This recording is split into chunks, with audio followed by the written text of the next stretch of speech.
Digital ಮೀಡಿಯಾದ ಎಲ್ಲ ಆತ್ಮೀಯ ಸೋದರಿಗೆ ನಮಸ್ಕಾರ. ಇವತ್ತು ತಮ್ಮ ಮಾಧ್ಯಮದ ಮುಖಾಂತರ ತಿಳಿಪಡಿಸುವ ವಿಷಯ ಏನಂದ್ರೆ, ಇದೇ 27ನೇ ತಾರೀಕಿಗೆ ಕಲಬುರಗಿ ನಗರದ ಜಿಲ್ಲಾಧಿಕಾರಿಗಳ ಕಾರ್ಯಾಲಯದ ಮುಂದುಗಡೆ ತಳವಾರ ಸಮಾಜಕ್ಕೆ ಆಗುತ್ತಿರುವ ಅನ್ಯಾಯವನ್ನ ಖಂಡಿಸಿ ಬಹುದೊಡ್ಡ ಮಟ್ಟದ ಹೋರಾಟವನ್ನ ಈಗಾಗಲೇ ತಯಾರಿಯನ್ನ ನಡೀತಾ ಇದೆ. ಸುಮಾರು 2 ವರ್ಷಗಳಿಂದ ನಿರಂತರವಾಗಿ ತಳವಾರ ಸಮಾಜದವರಿಗೆ ಆಗ್ತಕ್ಕಂಥ ತೊಂದರೆಯನ್ನ ಖಂಡಿಸಿ ಪ್ರತಿಭಟನೆ, ಮೆರವಣಿಗೆಗಳು, ಹಲವಾರು ಧರಣಿ ಸತ್ಯಾಗ್ರಹಗಳು, ಪಾದಯಾತ್ರೆಗಳು, ಹೋರಾಟವನ್ನ ನಡೀತಾ ಬಂದಿದೆ. ಹಾಗಾಗಿ 27ನೇ ತಾರೀಕಿಗೆ ಇಲ್ಲಿವರೆಗೂ ಸಮರ್ಪಕವಾಗಿ ನ್ಯಾಯ ಸಿಕ್ಕಿಲ್ಲ ಅಂತ ಹೇಳಿ ಖಂಡಿಸಿ 27ನೇ ತಾರೀಕಿಗೆ ದೊಡ್ಡ ಮಟ್ಟದ ಹೋರಾಟ ಇದೆ. ಆ ಹೋರಾಟಕ್ಕೆ ನಮ್ಮೆಲ್ಲರ ಸಂಪೂರ್ಣ ಬೆಂಬಲವನ್ನ ವ್ಯಕ್ತಪಡಿಸ್ತಾ ಇದ್ದೇವೆ. ಅದರ ಜೊತೆಗೆ ತಳವಾರ ಸಮಾಜದ ಬಂಧುಗಳು ಅತಿ ಹೆಚ್ಚಿನ ಸಂಖ್ಯೆಯಲ್ಲಿ ಬರಬೇಕು.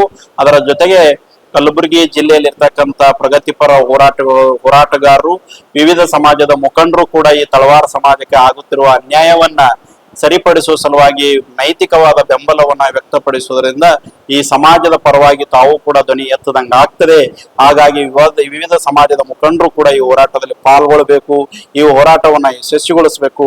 ಸರ್ಕಾರ ಮತ್ತು ಜಿಲ್ಲಾ ಆಡಳಿತದ ಕಣ್ಣು ತೆರೆಸಬೇಕು ಅಂತೇಳಿ ನಾನು ಇವತ್ತು ಮನವಿಯನ್ನ ಮಾಡ್ಕೋತಾ ಇದ್ದೇನೆ. ವಿಶೇಷವಾಗಿ 2020ನೇ ಸಾಲಿನಲ್ಲಿ ಕೇಂದ್ರ ಸರ್ಕಾರ ಅಧಿಸೂಚನೆಯನ್ನು ಹೊರಡಿಸಿ ತಳವಾರನ್ನ ಎಸ್ಟಿಗೆ ಸೇರ್ಪಡೆ ಮಾಡಲಾಗಿದೆ. ಸೇರ್ಪಡೆ ಆದ ನಂತರ 2022ರಲ್ಲಿ ಅಧಿಕೃತವಾದಂತ ನೋಟಿಫಿಕೇಶನ್ ಅನ್ನ ಬರ್ತದೆ. ಬಂದ ನಂತರ ಕರ್ನಾಟಕ ರಾಜ್ಯದಲ್ಲಿ ಲಕ್ಷಾಂತರ ಜನ ಯಾರು ಹಿಂದೂ ತಳವಾರತ್ತಿದಾರೋ, ಶಾಲಾ ದಾಖಲಾತಿಗಳು ಮತ್ತು ಅವರ ಮೂಲ ಹಿಡ್ಕೊಂಡು ಯಾರು ತಳವಾರ ಇದ್ದಾರೆ ಅವರು ಸರ್ಟಿಫಿಕೇಟ್ಗಳನ್ನ ತೆಗೆದುಕೊಂಡಿದ್ದಾರೆ. ಆದರೆ ದಿನಕ್ಕೆ ಸಮಸ್ಯೆಯನ್ನ ಕಲಬುರಗಿಯಲ್ಲೇ ಉದ್ಭವ ಆಗ್ತಾ ಇದೆ. ಕರ್ನಾಟಕ ರಾಜ್ಯದ 31 ಜಿಲ್ಲೆಗಳಲ್ಲಿ ಎಲ್ಲಿ ಸಮಸ್ಯೆ ಇಲ್ಲ, ಅತಿ ಹೆಚ್ಚು ಸಮಸ್ಯೆ ಆಗ್ತಾ ಇರೋದು ಕಲಬುರಗಿ ಮತ್ತು ಯಾದಗಿರಿಯಲ್ಲಿ. ಯಾಕೆ ಇಲ್ಲೇ ಸಮಸ್ಯೆ ಆಗ್ತಾ ಇದೆ? ಇದ್ರ ಹಿಂದೆ ಯಾರಿದ್ದಾರೆ? ಯಾಕೆ ತೊಂದರೆ ಮಾಡ್ತಾ ಇದ್ದಾರೆ? ಎಷ್ಟು ಸಾರಿ ಮನವಿ ಪತ್ರ ಕೊಡ್ಬೇಕು? ಎಷ್ಟು ಸಾರಿ ಜಿಲ್ಲಾಧಿಕಾರಿಗಳನ್ನ, ತಹಶೀಲ್ದಾರರನ್ನ, ಸಂಬಂಧಪಟ್ಟ ಅಧಿಕಾರಿಗಳನ್ನ, ಸಂಬಂಧಪಟ್ಟ ಇಲಾಖೆದವರನ್ನ ಎಷ್ಟೊತ್ತು ಮನವಿಯನ್ನ ಮಾಡ್ಕೋಬೇಕು? ಪ್ರಜಾಪ್ರಭುತ್ವ ಇದೆಯಾ ಕಲಬುರಗಿಯಲ್ಲಿ ಅನ್ನುವ ಪ್ರಶ್ನೆಯನ್ನ ನಮ್ಮ ಇವತ್ತು ಕಾಡ್ತಾ ಇದೆ. ಇವತ್ತೊಂದು ಯೋಚನೆ ಮಾಡ್ತಕ್ಕಂಥದ್ದು, ನಾಳೆ 29 ಜೂನ್ ಬರ್ತಾ ಇದೆ. ಶಾಲೆಯ ಅಡ್ಮಿಷನ್ಗಳ ಪ್ರವೇಶವನ್ನ ಪಡ್ಕೋಬೇಕಾಗ್ತದೆ. ಆ ಮಕ್ಕಳ ಪರಿಸ್ಥಿತಿ ಏನಾಗ್ಬೇಕು ಅನ್ನೋದು ನೀವು ಯೋಚನೆಯನ್ನ ಮಾಡ್ಬೇಕು.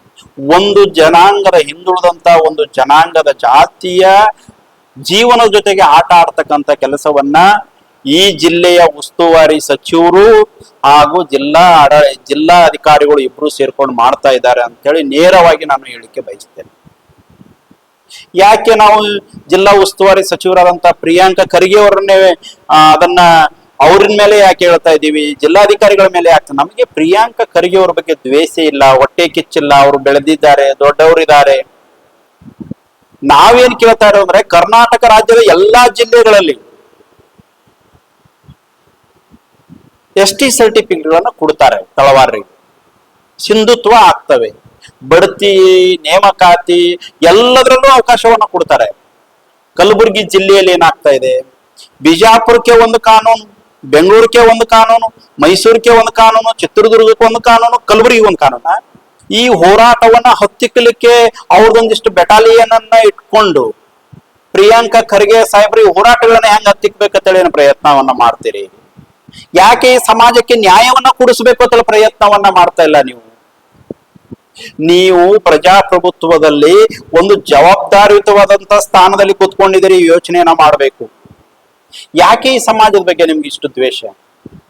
ಯಾಕೆ ಈ ಸಮಾಜವನ್ನ ಹತ್ತಿಕ್ಬೇಕಂತೇಳಿ ಯೋಚನೆಯನ್ನ ಮಾಡ್ತಾ ಇದ್ರಿ? ಏನ್ ತಪ್ಪು ಮಾಡಿದೆ ಈ ಸಮಾಜ? ಏನ್ ಅನ್ಯಾಯ ಮಾಡಿದೆ ಈ ಸಮಾಜ ನಿಮಗೆ? ಎಷ್ಟು ಸಾರಿ ಮನವಿ ಪತ್ರ ನಮ್ಮವ್ರ ಕಾಲ್ ಬಿದ್ದಿದಾಯ್ತು, ಮನವಿ ಪತ್ರ ಕೊಟ್ಟಿದಾಯ್ತು. ಸಾಹೇಬ್ರೆ ನೀವೇ ಇಂದ್ರ ಚಂದ್ರ ಎಲ್ಲ ಶೂರ ಧೀರು ಅಂತ ನಿಮ್ಗೆ ಹೊಗಳಿ ಏನೆಲ್ಲ ಪ್ರಯತ್ನ ಮಾಡಿ ಮನವಿ ಮಾಡ್ಕೊಂಡ್ರು ಕೂಡ ನೀವು ಸ್ಪಂದನೆಯನ್ನ ಮಾಡ್ತಾ ಇಲ್ಲ. ಅದ್ರ ಜೊತೆಗೆ ಬೆಳಗಾವಿಯಲ್ಲಿ ಸಭೆಯನ್ನ ಮಾಡಿ ಒಂದು ಪತ್ರವನ್ನ ಹೊರಡಿಸಿ ಮತ್ತೆ ನೀವೇ ಸನ್ಮಾನ ಮಾಡ್ಕೊಂಡಿದ್ದೀರಿ. ನೀವೇ ಸನ್ಮಾನವನ್ನ ಮಾಡ್ಕೊಂಡಿದ್ರಿ. ನಮ್ಗೆ ಯಾರಿಗೂ ಕಾನೂನು ಗೊತ್ತಿಲ್ವಾ, ವ್ಯವಸ್ಥೆ ಗೊತ್ತಿಲ್ವಾ? ನಾವು ಕೇಳ್ತಾ ಇರೋದು ಕೋಲಿ ಕಬ್ಬಲಿಗರಿಗೆ ಎಸ್.ಟಿ ಸರ್ಟಿಫಿಕೇಟ್ ಕೊಡ್ರಿ ಅಂತಲ್ಲ.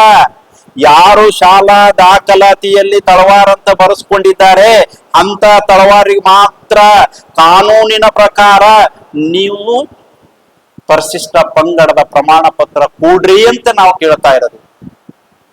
ಅದನ್ನ ನೋಡಿದ್ರೆ ನೀವೇನೇನೋ ನಾಟಕ ಮಾಡೋದು ಯಾರಿಗ್ ಗೊತ್ತಾಗ್ತಾ ಇಲ್ವಾ? ಇಲ್ಲಿ ಜಿಲ್ಲಾಧಿಕಾರಿಗಳು ಇದ್ದಾರೆ, ಕಲಬುರಗಿ ಜಿಲ್ಲಾಧಿಕಾರಿಗಳು. ಜಿಲ್ಲಾಧಿಕಾರಿಗಳ ತನ್ನದೇ ಆದಂತ ಗೌರವ ಇದೆ. IAS ಗೆ ತನ್ನದೇ ಆದಂತ ಭಾರತ ದೇಶದಲ್ಲಿ ತನ್ನದೇ ಆದಂತ ಗೌರವ ಇದೆ, ಅಧಿಕಾರದ ಶಕ್ತಿ ಇದೆ, ಪರಮಾಧಿಕಾರ ಇದೆ. ಅದು ಮರ್ತಿದ್ದಾರೆ ಈ ಕಲಬುರಗಿ ಜಿಲ್ಲಾಧಿಕಾರಿಗಳು. ಜಿಲ್ಲಾ ಉಸ್ತುವಾರಿ ಸಚಿವರು ಪ್ರಿಯಾಂಕಾ ಖರ್ಗೆ ಅವರು ಏನ್ ಹೇಳ್ತಾರೆ ಅದನ್ನೇ ಮಾಡುವಂತ ವ್ಯಕ್ತಿತ್ವ ಇವರು. ನನಗನ್ನಿಸ್ತದೆ ಜಿಲ್ಲಾ ಉಸ್ತುವಾರಿ ಸಚಿವರಾದಂತ ಪ್ರಿಯಾಂಕಾ ಖರ್ಗೆ ಅವರ ಖಾಸಗಿ ಆಪ್ತ ಕಾರ್ಯದರ್ಶಿ ತರ ಕೆಲಸವನ್ನ ಇವತ್ತಿನ ಜಿಲ್ಲಾಧಿಕಾರಿಗಳು ಮಾಡ್ತಾ ಇದ್ದಾರೆ. ಕಾನೂನಿನ ಪರಿಪಾಲಕರು ಅವ್ರು ಆಗ್ಬೇಕಾಗಿತ್ತು. ಹೇಳಿ, ಇಲ್ಲ ಅವ್ರು ಕೋಲಿ ಕಬ್ಬಲಿಗ ತಳವಾರ ಇದ್ದಾರೆ. ಎಲ್ಲಿದೆ ಕೋಲಿ ತಳವಾರ್ ಕಬ್ಬಲಿಗ ತಳವಾರ್ ಅಂತ ಎಲ್ಲಾದ್ರೂ ಇದೆಯಾ? ಕರ್ನಾಟಕ ರಾಜ್ಯದಲ್ಲಿ ಇರ್ತಕ್ಕಂಥದ್ದು ಒಂದೇ ತಳವಾರು, ಅದು 88H ಇರ್ತಕ್ಕಂಥ ತಳವಾರು. ಅದೇ ಕೇಂದ್ರ ಸರ್ಕಾರಕ್ಕೆ ಕುಲಶಾಸ್ತ್ರೀಯ ಅಧ್ಯಯನ ರಾಜ್ಯ ಸರ್ಕಾರದಿಂದ ಕುಲಶಾಸ್ತ್ರೀಯ ಅಧ್ಯಯನ ಮಾಡಿ ಕೇಂದ್ರ ಸರ್ಕಾರಕ್ಕೆ ಪ್ರಸ್ತಾವನೆಯನ್ನು ಹೋಗಿರುವಂತದ್ದು. ಹೌದು, ಈ ತಳವಾರು 2020ರಲ್ಲಿ ST ಆಯ್ತಲ್ಲ, ST ಪಟ್ಟಿಗೆ ಸೇರ್ಪಡೆ, ಕೇಂದ್ರದ ಗೆಜೆಟ್ ಏನಾಯ್ತಲ್ಲ, ಆ ಕೇಂದ್ರದ ಗೆಜೆಟ್ ಆದ ಬಳಿಕ ಯಾರು ಕೌಲಿ ಕಬ್ಬಲಿಗರನ್ನ ತಿದ್ದುಪಡಿ ಮಾಡಿಕೊಂಡು ತಳವಾರ ಮಾಡಿಕೊಂಡಿಲ್ಲ. ಸ್ವತಂತ್ರ ಸಿಕ್ಕ ಹಿಡ್ಕೊಂಡು ಶಾಲಾ ದಾಖಲಾತಿಯಲ್ಲಿ ತಳವಾರ ತಳಿ ಬರೆಸ್ಕೊಂಡಿದ್ದಾರೆ. ಯಾವುದೇ ಒಬ್ಬ ವ್ಯಕ್ತಿ ನಕಲಿ ಮಾಡ್ಬೇಕಾದ್ರೆ, ಫೋರ್ಜರಿ ಮಾಡ್ಬೇಕಾದ್ರೆ, ಅದು ಆದ ನಂತರ ದುರಾಸೆದಿಂದ ಅದು ಪಡ್ಕೊಳ್ಳಿಕ್ಕೆ ಫೋರ್ಜರಿ ಮಾಡ್ತಾನೆ. ಹಂಗಂದ್ರೆ 75 ವರ್ಷದ ಹಿಂದೆ ತಳವಾರ ಅಂತೇಳಿ ಶಾಲಾ ದಾಖಲಾತಿಯಲ್ಲಿ ಬರ್ಕೊಂಡಿದ್ರಲ್ಲ, ಅವತ್ತು ಈ ತಳವಾರ ಜನಾಂಗಕ್ಕೆ ಕನಸು ಬಿದ್ದಿತ್ತ 2020ರಿಗೆ ST ಆಗ್ತದೆ, ಅವಾಗ ನಾವು ST ಸರ್ಟಿಫಿಕೇಟ್ ತಗೋಬೇಕಂತ ಕನಸು ಬಿದ್ದಿತ್ತ? ಯೋಚನೆ ಮಾಡ್ರಿ, ಬಿಡ್ರಿ ದ್ವೇಷೆಯನ್ನ, ಹೊಟ್ಟೆ ಕಿಚ್ಚನ್ನ, ಈ ಸಮಾಜವನ್ನು ತುಳಿಬೇಕನ್ನ ಮನೋಭಾವನೆ ಬಿಟ್ಟು ಕಾನೂನಾತ್ಮಕವಾಗಿ ಯೋಚನೆಯನ್ನ ಮಾಡ್ರಿ. ಯಾರೋ ಒಂದಿಷ್ಟು ಜನ ಹೇಳ್ತಾರೆ ಅವ್ರು ನಕಲಿ ಮಾಡ್ತಾ ಇದ್ದಾರೆ. ನಕಲಿ ಅಲ್ಲ ರೀ, ಶಾಲಾ ದಾಖಲಾತಿ ನಾವು ಅದನ್ನೇ ಹೇಳ್ತಾ ಇರೋದು. ದಾಖಲಾತಿಗಳನ್ನ ನೋಡಿ ಸರಿಯಾಗಿ ನೋಡಿ. ಕುಲಶಾಸ್ತ್ರೀಯ ಅಧ್ಯಯನದಲ್ಲಿ ಪ್ರಮುಖ ಪಾಯಿಂಟಿಗೆ ಬರ್ತೀನಿ. ಕುಲಶಾಸ್ತ್ರೀಯ ಅಧ್ಯಯನದಲ್ಲಿ 28,800 ತಳವಾರಿದ್ದಾರೆ ಅಂತ ಹೇಳಿ ಅವತ್ತು ಕೇಂದ್ರಕ್ಕೆ ಪ್ರಸ್ತಾವನೆಯನ್ನ ಕಳಿಸಿದ್ರಲ್ಲ, ಆ 28,800 ತಳವಾರು ಎಲ್ಲಿ ಹೋದ್ರು ಕಲಬುರಗಿ ಜಿಲ್ಲೆಯಲ್ಲಿ ತೋರಿಸಿ.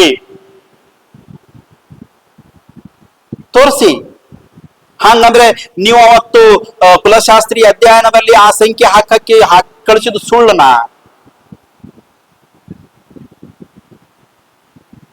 ಒಂದು ಮಾತನ್ನ ಜಿಲ್ಲಾ ಉಸ್ತುವಾರಿ ಸಚಿವರಿಗೆ ಕೈ ಮುಗಿದು ಕೇಳ್ಕೊತೇನೆ, ಸಾಹೇಬ್ರೆ ನಿಮ್ ಬಗ್ಗೆ ನಮ್ಗೆ ಕೆಟ್ಟ ಅಭಿಪ್ರಾಯ ಇಲ್ಲ, ದಯವಿಟ್ಟು ನೀವು ಇದರಲ್ಲಿ ರಾಜಕಾರಣವನ್ನ ಮಾಡಬೇಡಿ.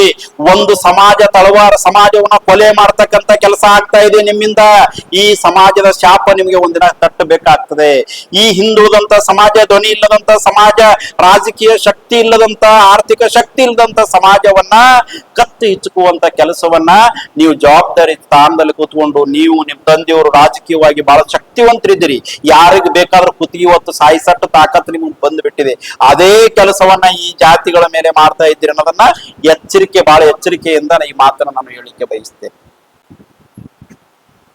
ಹಾಗಾಗಿ 27ನೇ ತಾರೀಕಿಗೆ ನಡೆಯುವಂತ ಈ ಹೋರಾಟಕ್ಕೆ ತಳವಾರ ಸಮಾಜದ ಎಲ್ಲ ಬಂಧುಗಳು ಅತಿ ಹೆಚ್ಚಿನ ಸಂಖ್ಯೆಯಲ್ಲಿ ಬರಬೇಕು. ಬೇರೆ ಸಮಾಜದವರು ಕೂಡ ಬೆಂಬಲ ಕೊಡಬೇಕು. ನಾವು ಕೂಡ ಬೆಂಬಲವನ್ನ ಕೊಡ್ತಾ ಇದ್ದೀವಿ.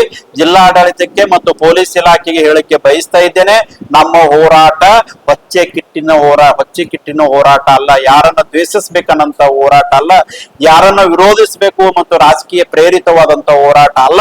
ಈ ಹೋರಾಟ ನೈಜವಾದ ಹೋರಾಟ.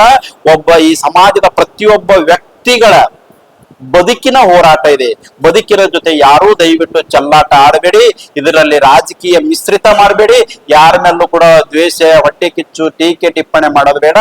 ಈ ಹಿಂದುಳಿದಂತ ಈ ಸಮಾಜವನ್ನ ಇನ್ನೊಂದಿಟ್ಟು ತುಳಿದು ಮೆತ್ತ ಮಾಡ್ತಕ್ಕಂಥ ಕೆಲಸ ದಯವಿಟ್ಟು ಆಗಬಾರದು.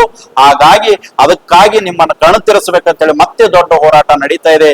ಆ ಹೋರಾಟಕ್ಕೆ ಎಲ್ಲರೂ ಬರಬೇಕು ಅಂತೇಳಿ ಮಾಧ್ಯಮದ ಮುಖಾಂತರ ಮತ್ತೊಮ್ಮೆ ಕೈ ಮುಗಿದು ಕೇಳ್ಕೊಂಡು ನಾನು ಮಾತನ್ನು ಮುಗಿಸ್ತೇನೆ. ಎಲ್ಲರಿಗೂ ನಮಸ್ಕಾರ.